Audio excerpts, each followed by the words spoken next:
Welcome to Old Boy and Georgia Guitars and More. Today we're going to be taking a look at a customer's guitar that he brought in to have me finish. It's a kit guitar, kind of a Ernie Ball EVH style. Looks like, guitar has the locking Floyd Rose, locking nut, got the 4 and 2 tuners. And he had done the finish himself the way he wanted it, and so he brought it to me to finish it up. So we're gonna take a look at this thing and see what it's all about. So if that's something that you think you'd be interested in, just hang around and we'll take a look at it.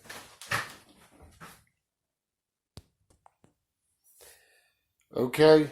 The first thing that I want to check on this is I want to check the scale length from the nut to the bridge, the 25.5-inch scale, and it looks like that there's plenty of room to intonate the bridge, so that's good. That's an important part right there. And also the next thing I want to check is the truss rod.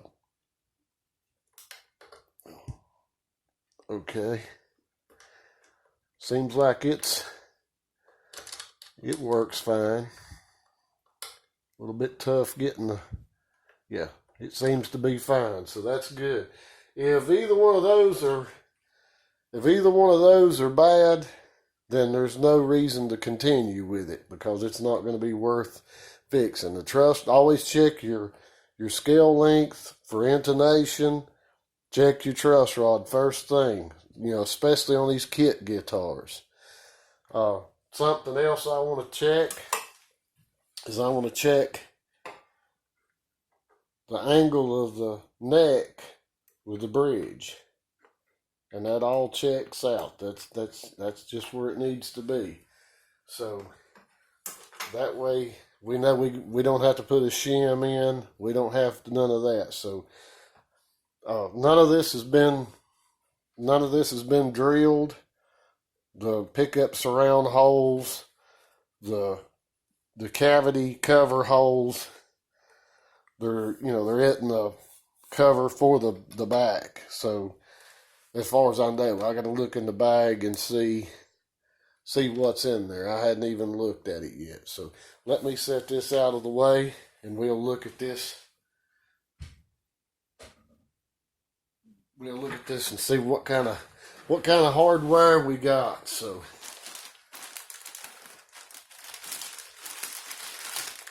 okay, there's a pickup. The other pickup, a bag of screws, an empty bag,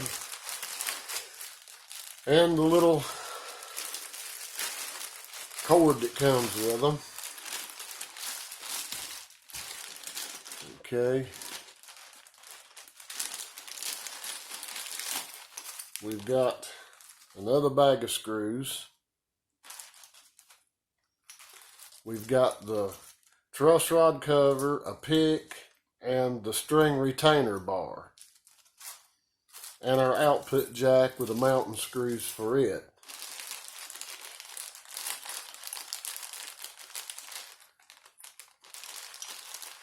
Okay, we also have 3 Allen wrenches, which that'll be the truss rod, and then 2 for the adjustment on the Floyd.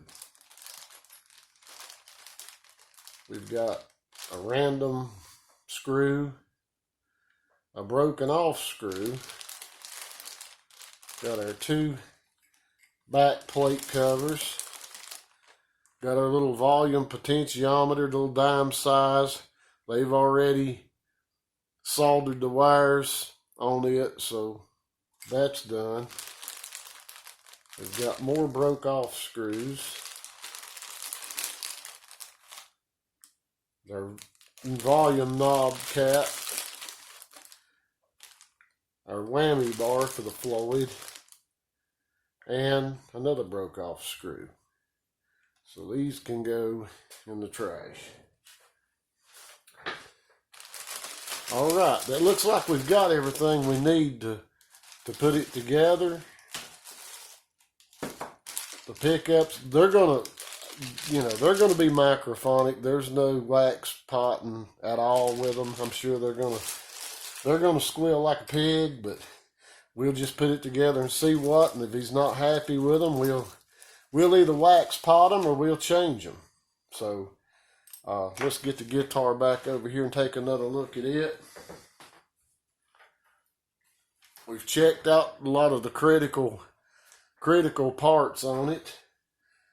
Let's look at this neck. Okay, the neck is straight, perfectly straight. All right, something else we want to check is our frets. Seeing how level they are. A little bit of rock on that 3rd fret. And most of the time on these, you can knock them down just a little bit. You may not have to do a whole fret level. There's a little bit of rock right there. But a lot of times you can almost see a gap between the fret and the fretboard right there. And you can take and knock that down. There's another one. We'll just have to try that and see. But these don't look really that bad, and I'll check all that later. We won't just keep on with that. The frets are not really sprouted or nothing, but the ends feel real unfinished. They're really sharp edged, and I'll take a fret file and round those off a little. And actually, the edge of the fretboard is really sharp, so I may take and work the edge of this fretboard down just a little bit to make it a little bit smoother.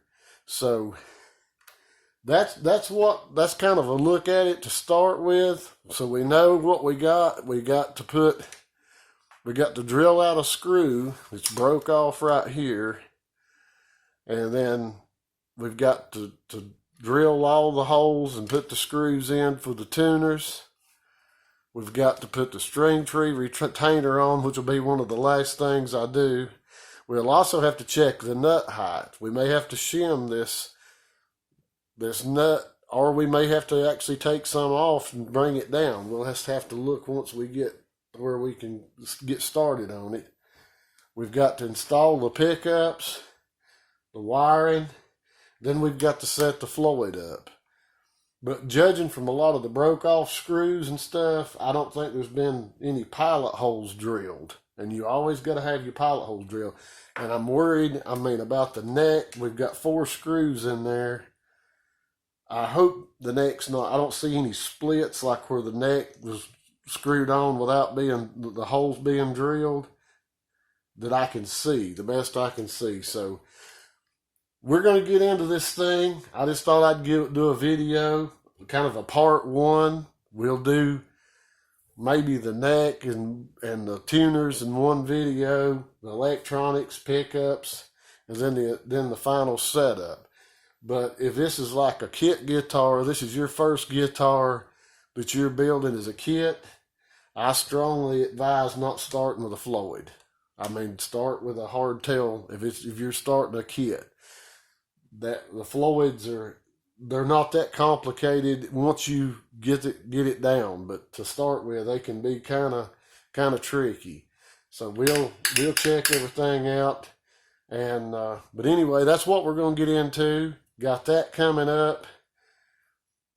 Getting into this, I've got some frets ordered for the Mexican or the Japanese made Squire Stratocaster that I had on